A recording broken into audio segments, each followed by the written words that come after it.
Good morning, James. How are you? It's great to see you. So James and I have worked together a little bit. We were both together at EPA. James was doing his thing as an attorney and advancing a number of causes there at the agency. And now you just recently took another job. So tell us about not only that transition, but what are you focused on right now?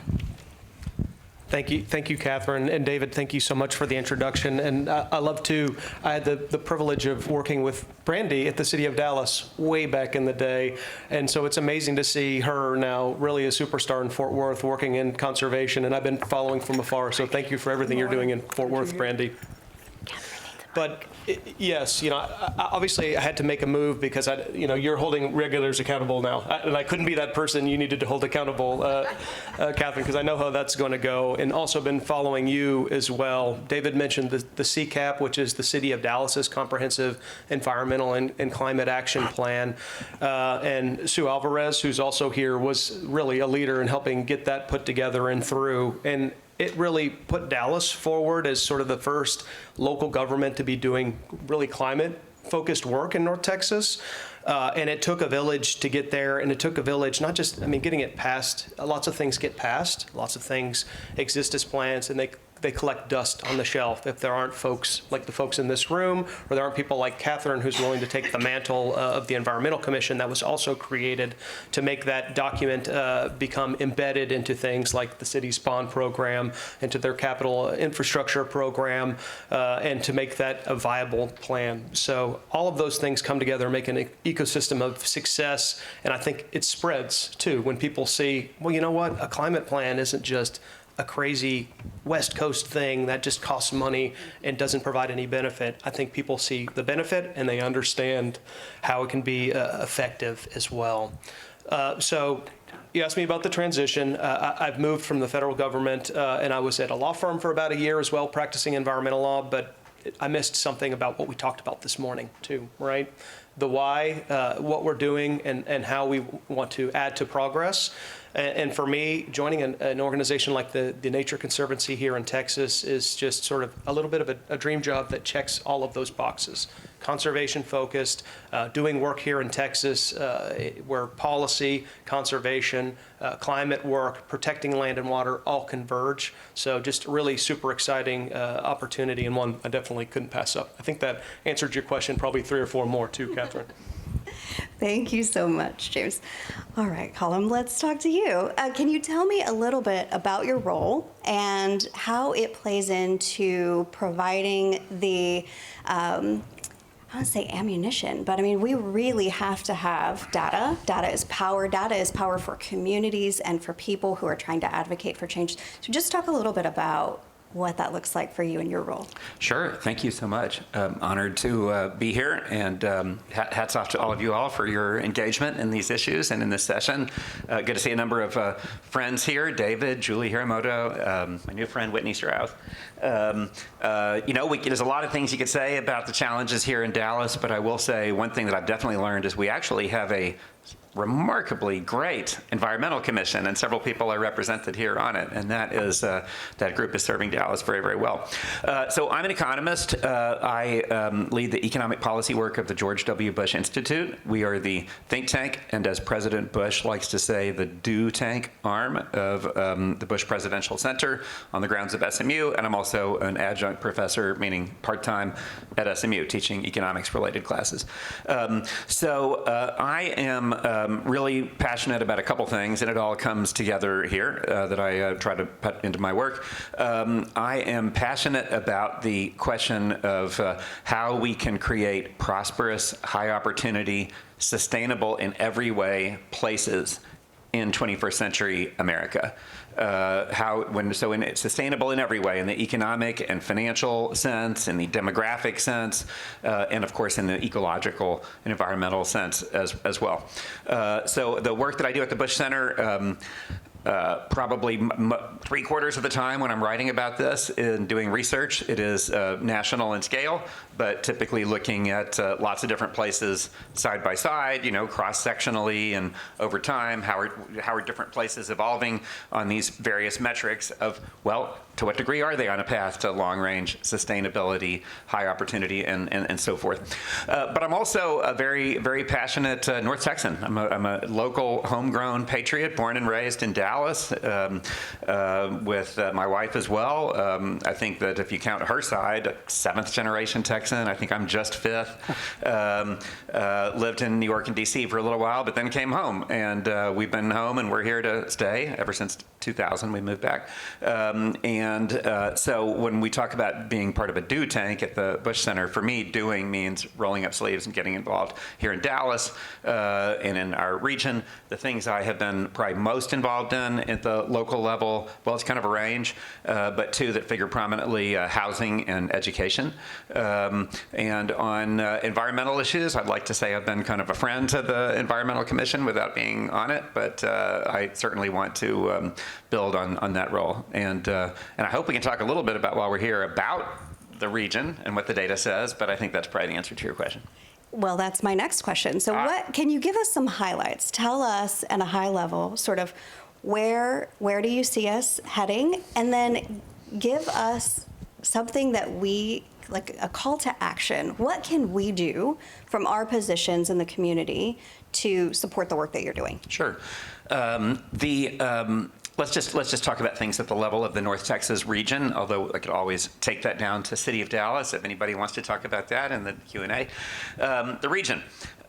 We all know the region has had a big run. It's had fairly tremendous growth in population and economic growth, supersized relative to most places in the United States.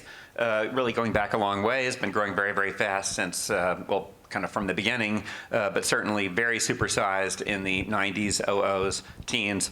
And when people forecast pretty big growth to come, it's about 8.5 million people in the 13 county metropolitan area right now, the way the government counts metropolitan areas. North Central Texas Council of Governments projects that'll go from 8.5 to about 12 million plus by 2050. I myself think it'll be a little bit lower. I got some reasons for that, but I still think it'll be a whole lot of growth. We have had something of a slowdown quite recently, a rather marked slowdown of people moving in from elsewhere in the United States just over the last 2 to 3 years. I think that reflects the fact that we let housing prices, once a huge competitive advantage here, get away from us. That happened everywhere in America, but it happened disproportionately here. We used to have a big housing price edge relative to places, a number of places, kind of big cities in the middle part of the country, like Chicago, huge edge relative to New York or San Francisco or LA. We still have an edge, but it shrunk.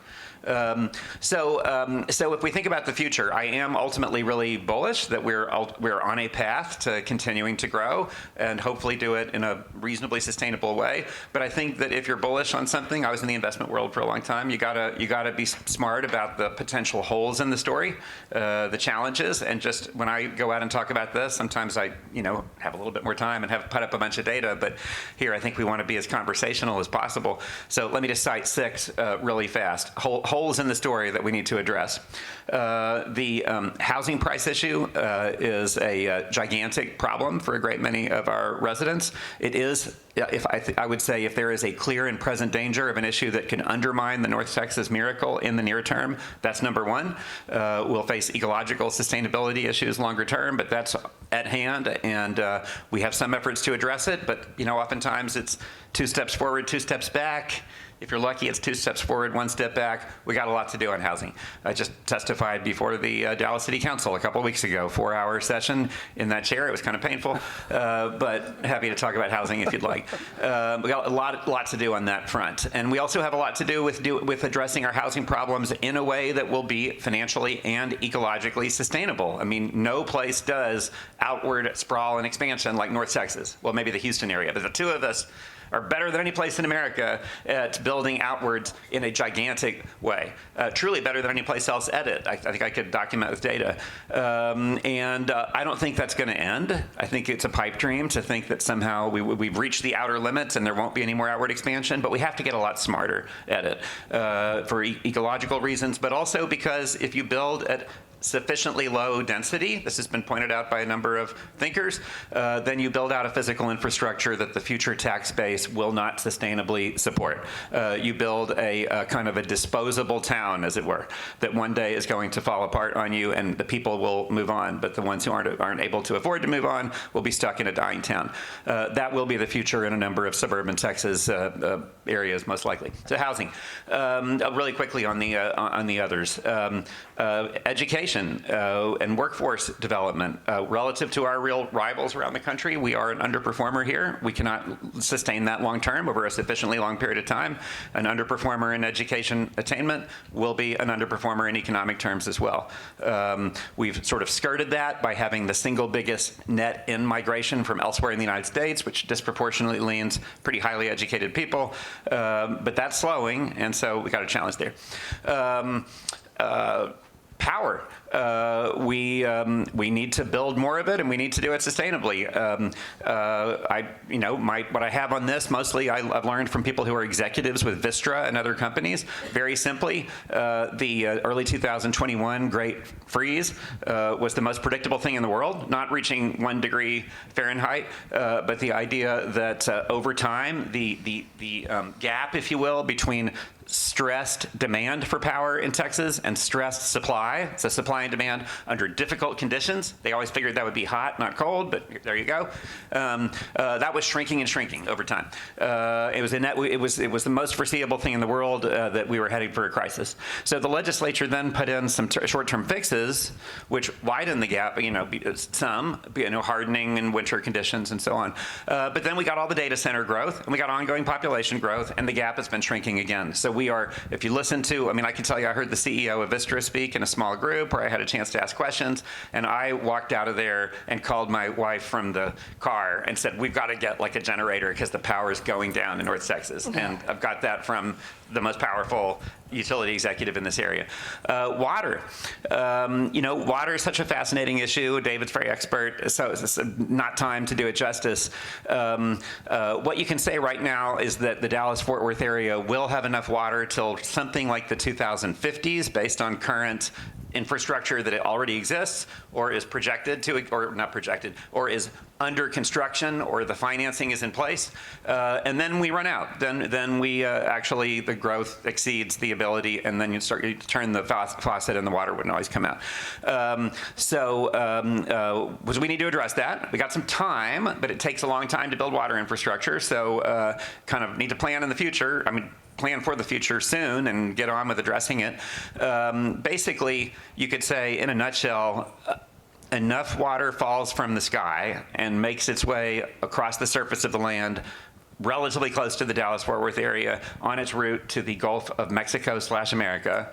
And the technologies are sufficiently available to save water as well as power. And we know this not just from hypothetical, pie in the sky dreaming, but we know it from the actual savings that have occurred, for example, in very dry places like Las Vegas. Between much stepped up conservation and some enhancement of infrastructure, we can do it, but we don't have a lot of will to do either of those things, as reflected in the fact that although there's a long list of possible infrastructure investments of the future that would help to alleviate the problem, in either a conservation sense or a new supply sense, there's no political consensus behind any one of those things. So that's very painful. Last two things, transportation. We all know we're bad at public transit. On the other hand, we're actually historically quite good at building out a road network ahead of growth, such that given the huge size of the metropolitan area, that nobody likes the traffic jams, but we're actually better off than most other very large cities in the United States. But as the place gets bigger, all I can say is it's a geometry problem. It just gets harder to move people and goods around in a way that won't turn us into a kind of Southern California situation. We've got to figure out how to do it in a more sustainable way. And the last thing that I think is long-term sustainable probably on social and political grounds, if not ecological grounds, is gigantic geographic imbalances within the metropolitan area. Between, to put it very simply, a donut where the hole is hollowing out, Dallas County is now seeing population shrinkage with the dramatic turnaround in immigration policy that we've seen in the last year and change. Most likely, the Dallas County, which already shrank over the last year, will start to shrink relatively fast over the next several years, most likely. And within that, we have a downtown Dallas that is in a fair bit of trouble. We have a vast southern sector, southern Dallas, 60% of the landmass of the city, pockets that are kind of prosperous, but a whole lot that is struggling, where the population is shrinking, the housing stock is shrinking, the number of jobs is shrinking, the density is incredibly low. That's tough. Meanwhile, we have very, very fast-growing suburban places. We got to figure out how to wrestle with that. That is a lot of growth. So that's a lot of growth, right? So, James, your job is conservation now. So how do we ensure that we are balancing everything that Colm is talking about as far as the future of North Texas and water infrastructure and roads and electricity and all of those things with protecting and preserving what it is that we find most valuable? James. Thank you, Catherine. So, Colm, we probably had about 6 or 7 hour-long conversation topics that came in your answer right there. But I want to focus on a couple things and also answer your question too, Catherine, focusing in on North Texas climate, some environmental solutions as well. But first of all, it's important to recognize, the Texas miracle, everything we've been experiencing in North Texas, we've been experiencing, but it hasn't been experienced equally by everybody either, right? It lands differently in different places, as Colm has pointed out. There are some places that are winners, there's some places that are not, but we're all getting hit by some of the costs of this, transportation issues, housing costs. So I think that's where concepts like equity come into play, right? Where we have to be really intentional about what we're trying to do and how we're not creating winners and losers in what should be a winning situation for everybody. And you spent 4 hours at City Hall, and it was painful, it sounds like. I was there for 9 years. It doesn't get better. After the 5th hour is not better. The 5th year is not better. I'll settle for 4 hours. Yeah. Wise choice. And so all of this sort of happening at the same time at the growth. You mentioned data centers too, which they present, environmental risks. Obviously, they present great opportunities. There are national security concerns. All of these other overlying policy issues that are going on. But I just want to concentrate really quickly on the potential for environmental impacts, the potential for equity impacts. We talk about sort of energy and water usage from these things. University of Texas is the 40 acres, right? Paul Quinn is probably around that too, right? A big data center, there's one in Dallas right now that's an order of magnitude larger than that. Right. So, and they used as much water as a 50,000 person town. So imprinted on all of this, you have massive new potential land use patterns that are growing that are going to use water and energy as well, right? The energy use of some of these is massive, and they're building power plants on site to support a lot of the data center, servers that are going to be on site too. And that also has an impact on rates you're going to pay for water, for energy. And if you have questions about data center development, this is your expert right here in Texas about all of those different impacts too. You should definitely touch base with Catherine if that's something that interests you. But from my perspective, it's another pressure too on the point that David Marquis raised earlier, right?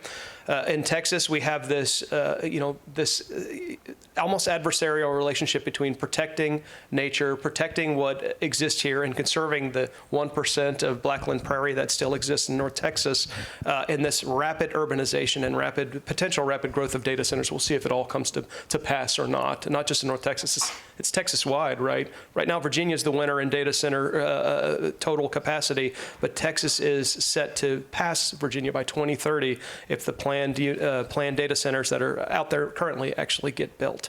Another scary thought too is I think if they all get built, we're supposed to double the capacity of our grid. If they all get built, and that's not even possible, right? So how does this even happen in a way that's planned and makes sense? So going to hope a little bit too, and we've talked about a lot of potential risks for y'all. We're all here to make sure that we pass on a better world. You heard that earlier too. To build a little hope, I mean, at the Nature Conservancy, thinking about the power of nature, conserving it, and then using it as a force for good, to provide food, to provide cleaner land and water, to provide climate solutions. We're doing that sort of here in North Texas. We have large tracts, including the Clymer Meadow Preserve. That's some of this last little bit of preserved blackland prairie. And you might say, well, great, there's 1% left, and you can preserve the 1%. The 99% is gone. Like, is there any way to fill the gap? And I think there are, too. And I think that's happening in ways that's, part of community conversations, that's in a way that's inclusive and community-oriented. You think about projects like the Charles Rose Park that exists. It was driven by Trust for Public Land. The Nature Conservancy was a partner.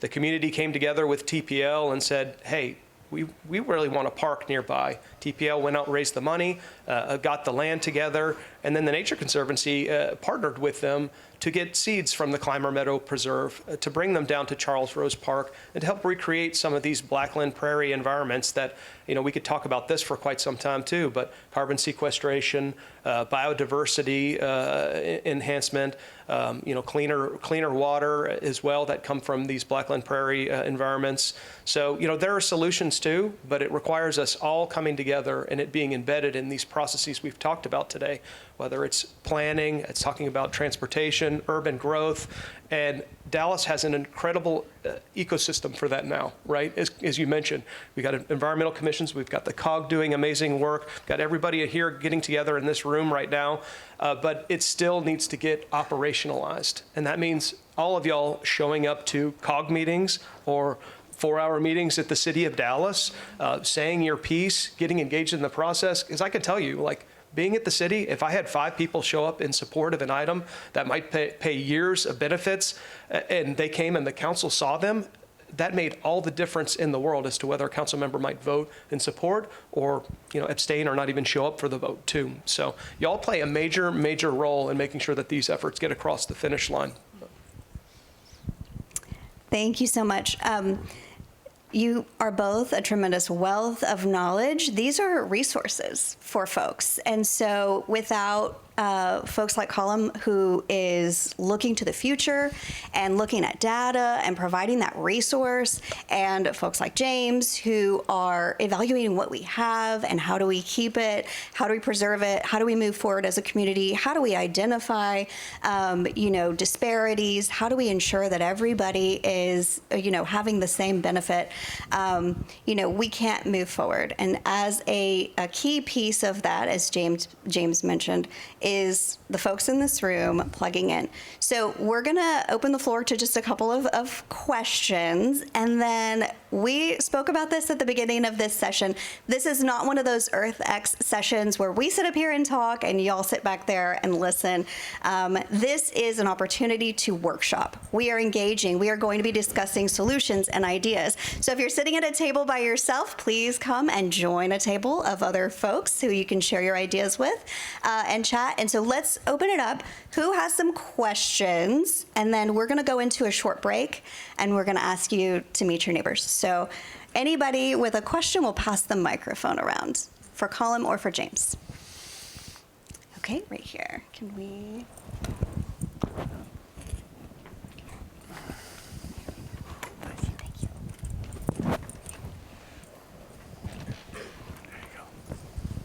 Hi, my name is Jacayla Morrow. I am a junior at Paul Quinn College, majoring in kinesiology and health and wellness, and my dream is to be a teacher and a coach.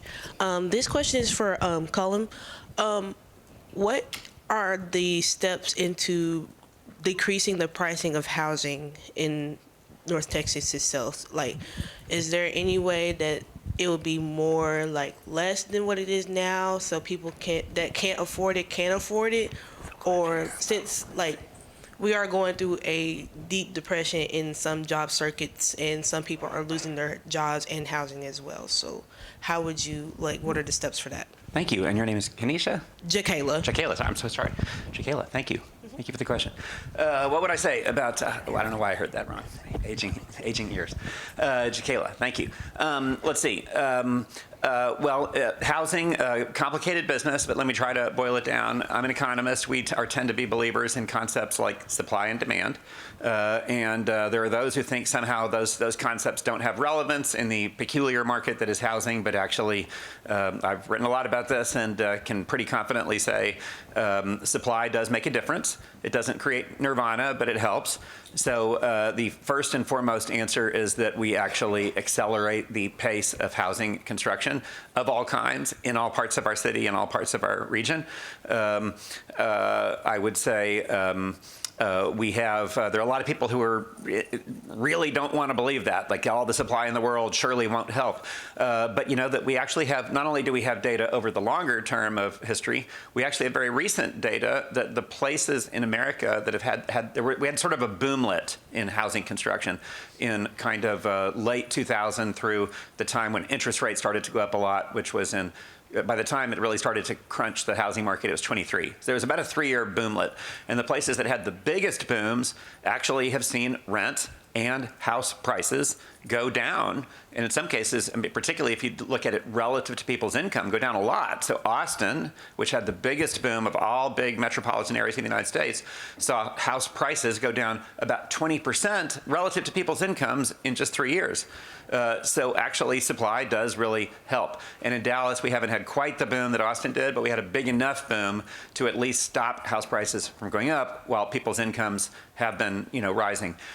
So we had a little bit of a help there.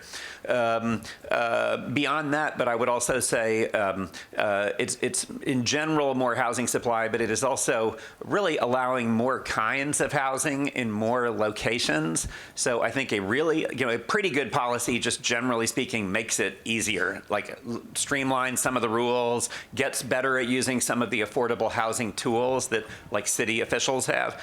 But a really good policy starts to say like, well, maybe we need like starter homes that are on much smaller lots than are typically allowed in Dallas. That would be an obvious area for reform. There's a significant population that would benefit from things that are kind of old but new, like single room occupancy buildings, with like shared kitchens and so forth. Again, it's not going to be the long-term solution for everybody, but it might be a near-term solution for a lot of people who are under a lot of stress. That's typically been illegal, but historically that figured pretty prominently for for people at a certain moment in their lives, in some cases in America. So there's all kinds of things that we could do, and then I guess I would also say like manufactured housing. What we used to call a quote trailer or mobile home or something. Look at some pictures of manufactured housing that's been built in recent times. You get a lot of what most people would call pretty darn nice homes that come straight out from a factory on the back of a truck. It's a wonderful way to take a whole lot of the cost out, but you have to actually make it legal. It's mostly not allowed in the vast majority of places in Dallas. So long-winded answer, but those are some of the solutions. Thank you. Thank you, Jacayla. Thanks. We have time for one more question. All right, we'll go right over there. There you go. There you go. Hi, so my name is Deborah. So kind of just tying into, it's actually for both of you, tying into what you're talking about, housing. So in Dallas, because it's a large city, there is very limited green spaces, and because of more buildings and more urbanization, that is decreasing, but you're talking about we need to build more housing. So kind of as a biodiversity standpoint, do we try to preserve what we have, or do we build over those areas maybe that doesn't have a lot of biodiversity and just preserve those really, pristine habitats? So how would you solve maybe the building crisis with the biodiversity crisis in Dallas? So I'll just start real quick on that. Dallas does have a significant amount of open space in it. And it does a pretty good job of identifying places that are, Blackland Prairie, for example. You might have heard Brett Johnson talk on Monday a little bit about there's a couple hundred acres within the city of remnant Blackland Prairie lands too. And there are other areas that are not developable because they're floodplain or they're otherwise protected or they've been bought with funds that restrict the future use of them too. But I think you also raise an interesting question, which is, the new sort of suburban style of development is unlikely to happen in Dallas, right? We don't have those huge tracts that could be turned into large single-family developments. But it raises a question that probably Cullum's better suited to answer because he's been talking with City Hall about this. Is like, he talked about having people live in ADUs, accessory dwelling units, other solutions for cities that are more built out like Dallas is. I think we're pretty good. I think we've identified most of the areas where there's significant biodiversity concerns within the city, but the growth that needs to happen is going to be very different than what suburban growth looks like. And, I think NIMBY maybe play a role, and maybe Cullum, you can jump in and talk about the housing policy concerns and where Dallas is too, from what you've heard. Yeah, all good points. I agree with what James said.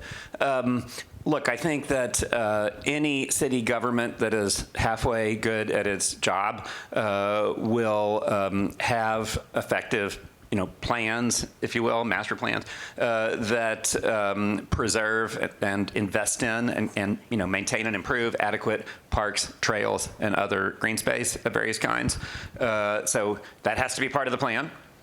If we want our cities to be sustainable in every sense, so an ecological sense and also a human sense, an economic sense, we have to somehow imagine that there's space for that and there's space to house the people alongside each other. I, for one, am very much a champion of increasing the amount of parks and trail type space we have in Dallas. I've visited some of the parks with my friends from Trust for Public Land, and thank you all for being at TNC involved in that. Southern Dallas has been underserved by parks and trails. It's been one of the many injustices we've perpetrated in this city. We should do a better job on that. But I think that it's important to caution, obviously the group here is very self-selected for being ecological sustainability minded, and I'm self-selected for being here too. I'm with that. But we need to recognize that if we don't care about the human beings as well, we will pay a price. So I'll tell a slight, this is maybe a little bit taking a complex reality and oversimplifying it. But California, particularly along the coastline, is a place of enormous natural beauty where several decades ago people said we must keep a whole lot of that natural beauty pristine. And the very simple answer was people said there must not be any more population growth. Back in the 60s, people started to write books saying, like, we're all full, can't do anymore. We better stop the growth. And they succeeded. They successfully put in policies that would cause the growth in population to grind to a halt. But what does that actually look like in the real terms of what they actually experienced was they made it harder to build new housing than any kind, apartments, ADUs, big suburban houses, anything, than any other place in the United States, and it's not close. And as a result, they wound up with the most expensive housing prices and the biggest housing crises, affordability crises, of any place in the United States. So they succeeded in preserving some unbelievably pristine places, and I, for one, love visiting and have been blessed to see some of these places, but at the cost of extraordinary hardship imposed on a great many people who couldn't easily get up and leave and come to Texas, for example. So we have to kind of make it all work somehow. I mean, in a Dallas context, I think that we face constraints, but they don't bite that hard relative to some other places because we really don't have population growth at present. It's not like we're staring down the face of enormous likely population growth in the city of Dallas that has to go someplace. And if we, and we're going to destroy all the remaining green space, that's not really what we face. What we just have to do is just have if anything, the single biggest problem with our parks and trails is whether the city government, frankly, will just maintain them, like keep the trash out, make them usable for our residents. That's the single biggest challenge, according to my friends from Trust for Public Land and other organizations. So we really, I don't want to say we can have it all. Economists are here to always preach that we can't have it all. It's trade-offs, the gloomy science and so forth. But the truth is we can actually have adequate housing in our city for all our residents and also do not only a decent but a better job on green space. And I'll say, we're not leaving you today without actionable steps that you can take, that you can, work into your schedules as professionals and passionate students, in this environmental space. The city of Dallas goes really, really fast into May because they're really looking forward to their summer recess. And they're on break for a significant portion of the summer. And as soon as they come back in August, the very first thing that they take up is budget. And if you're not there in those little budget town hall meetings that they have across the city, and if you're not there at the city council meetings where they're talking about what is the top priority for you, for your neighbors, for your community, for the upcoming fiscal year, those things are on the chopping block, frankly. The environmental budget, it was proposed to cut $13 million from the the entirety of the climate action plan. That was an idea that was introduced during the last budget cycle. That's not something that happened because we as advocates were there to stop it. However, it's not that it won't be proposed again, and we don't need to be ready. And so it's always a good idea to figure out which council district you live in and figure out when that town hall meeting is going to be and how to talk to your elected officials. Get to be on a first name basis with your city council person and let them know these things, these housing issues, the parks and trails and the environment, the city's funding for climate action. Those things are very important to you. Otherwise, they would potentially be on the chopping block. And I don't know if you've heard yet, but we are at already a $5 million shortfall for the upcoming city budget. So they will be looking for places to cut, and that is your call to action. So we are going to go into a break now. Thank you Before we leave, how do we find out how to get engaged and when these kind of votes are happening? You can follow the Dallas Environmental Commission. We will be sharing information about those town hall meetings where you can find us on the regular social media channels at Dallas Environmental. And I'm also going to be here all day long. So if you'd like to get my email address, I'd be happy to engage with you. Come and talk to your neighborhood. Come and talk to your community advocacy group about those opportunities. So thank you, Colin. Thank you very much, James, for joining us. And I'm going to pitch it back to David now.